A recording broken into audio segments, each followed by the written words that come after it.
Man kann sagen, die Mondlandung war ein Meilenstein in der Menschheitsgeschichte. Man kann aber auch sagen, gut, da wurden jetzt irgendwie Steuergelder verbrannt dafür, dass irgend so ein Typ eine Amerika-Flagge in einen 100.000 Kilometer entfernten Gesteinsbrocken gehauen hat. Sollten wir das ganze Geld nicht vielleicht lieber dafür nutzen, um die Probleme auf der Erde zu lösen? Heute sprechen wir darüber, was Raumfahrt tatsächlich bringt und ob wir in Europa da weiter investieren sollten.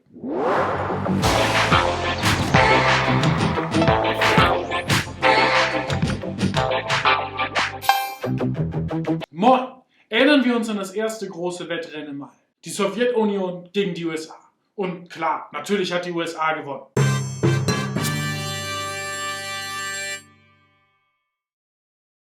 Die ersten Versuche der bemannten Raumfahrt waren vor allen Dingen eins: Medienereignisse.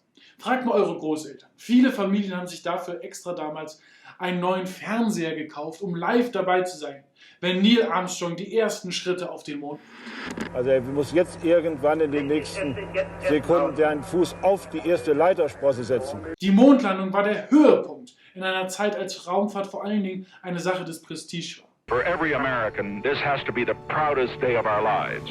Gekostet hat der ganze Spaß, also nur die Mondlandung, nach heutigen Maßstäben ungefähr 156 Milliarden US-Dollar. Und was haben die amerikanischen SteuerzahlerInnen dafür bekommen? Was hat die Menschheit dafür bekommen? Akkuschrauber, Fieberthermometer, Ceran-Kochfeld, Computermaus und sogar die Gleitsichtbrille.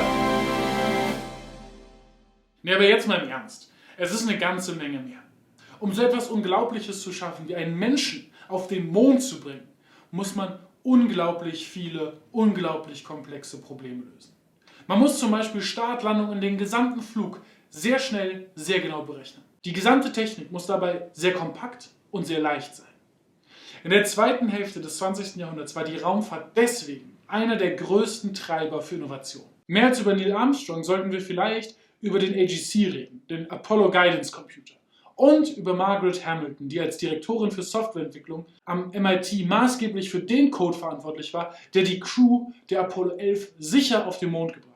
Heute lachen wir vielleicht darüber, dass der AGC eine Rechenleistung hatte, die quasi von einer smarten Klospülung übertroffen wird. Aber vielleicht muss man eher andersrum denken. Wie krass bitte war Margaret Hamilton, dass sie einen Code schreiben konnte, der mit ein paar Kilobyte RAM eine komplexe Operation wie die Mondlandung bewältigen konnte. Und auch ingenieurstechnisch war der kleine und handliche Computer eine Revolution, in einer Zeit, in der Computer vor allen Dingen so aussahen.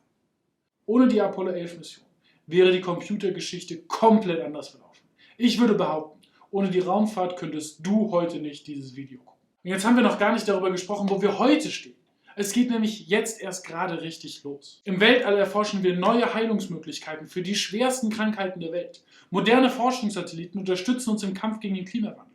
Und Weltraumteleskope und Sonden liefern uns Antworten auf die grundlegendsten Fragen unserer Existenz. Manchmal kann man das leicht vergessen, aber AstronautInnen sind vor allen Dingen WissenschaftlerInnen. Today I am working on the Angie-X cancer trials up here.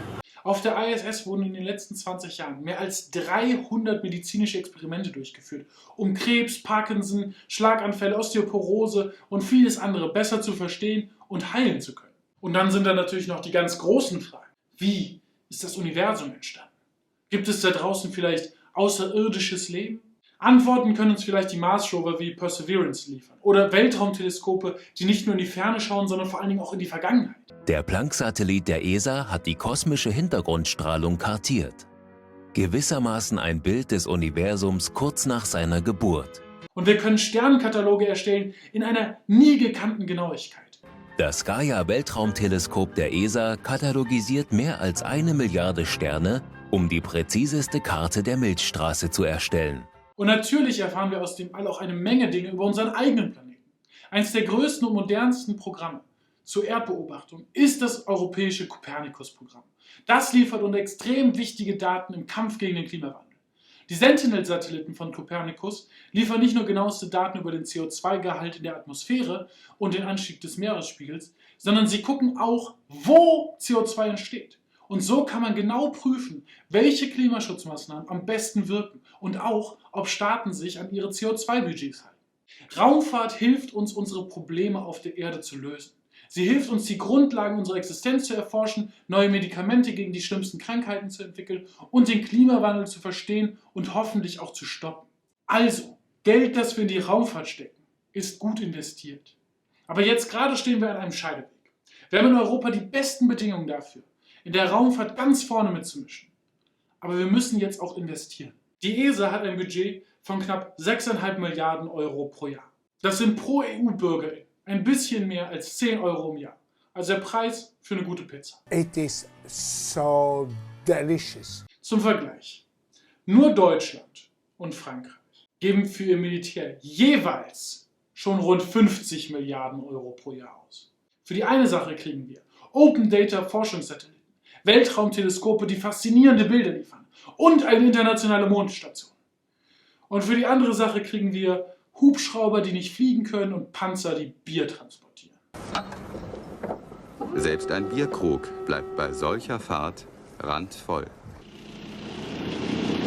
Lass mal lieber in Space investieren.